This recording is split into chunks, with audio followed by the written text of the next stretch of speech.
King Henry was a good king. He ruled England fairly and wisely, but his heart held a deep sorrow. He had lost his beloved son, Prince William. William was the light of his father's life. The prince was everything a king could want in an heir. William was born many years after Henry had taken the throne. The king had almost given up hope of an heir. The whole kingdom rejoiced at William's birth. The prince was a healthy and strong baby.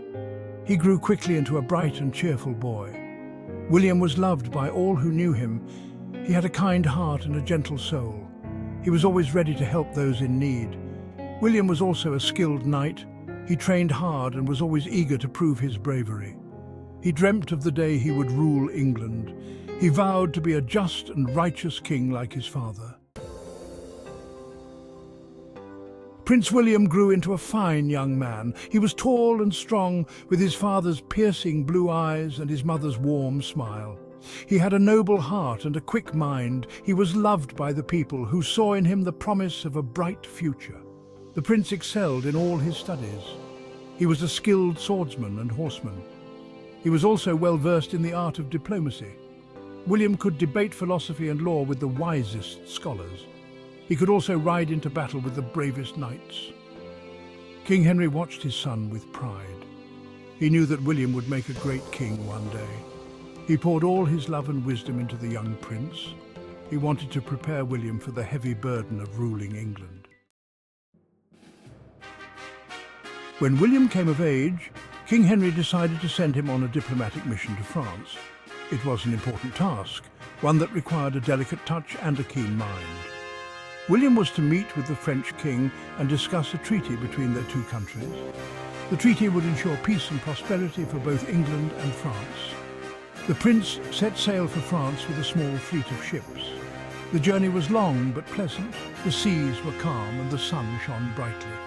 William spent his days studying maps and treaties. He wanted to be well prepared for his meeting with the French king. The French people welcomed William with open arms. They were charmed by his grace and intelligence. They held grand feasts in his honor. They showered him with gifts and praise. William handled the French court with the same skill and diplomacy that he had shown in England. Section 4. A cruel twist of fate. After weeks of negotiations, William succeeded in securing the treaty with France. It was a great victory for England and a testament to William's diplomatic skills. The prince was eager to return home and share the good news with his father.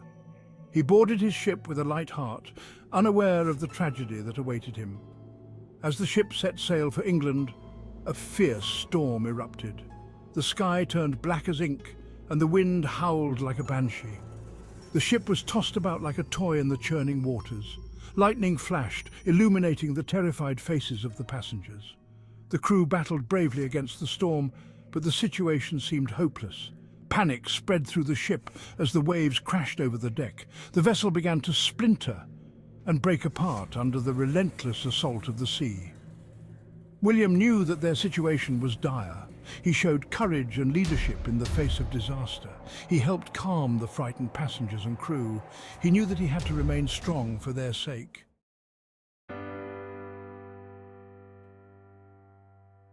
Section 5. Legacy of Valor. As the ship began to sink beneath the waves, William saw his younger sister Margaret struggling to stay afloat. She had been thrown overboard when a large wave crashed upon the deck. Without a second thought, William dived into the raging sea. He swam towards his sister, battling against the waves and the current. William reached Margaret and managed to secure her to a piece of floating debris. He held onto her tightly, using all his strength to keep her head above water. He knew that he had to keep her safe, even if it meant sacrificing his own life. The storm raged on, but William never let go of his sister. He held onto her until his strength finally gave out. The waves swallowed him whole, dragging him down into the icy depths. Margaret was eventually rescued by a passing merchant ship. She was the only survivor of the tragedy. Section 6. Unending Sorrow. News of the disaster reached King Henry. He was devastated by the loss of his son and heir. The king shut himself away in his chambers, refusing to see anyone. He was consumed by grief, unable to comprehend the cruel twist of fate that had taken his beloved William from him. The kingdom mourned the loss of their prince. He was a beacon of hope, a symbol of a brighter future. They remembered his kindness, his courage, and his unwavering sense of duty.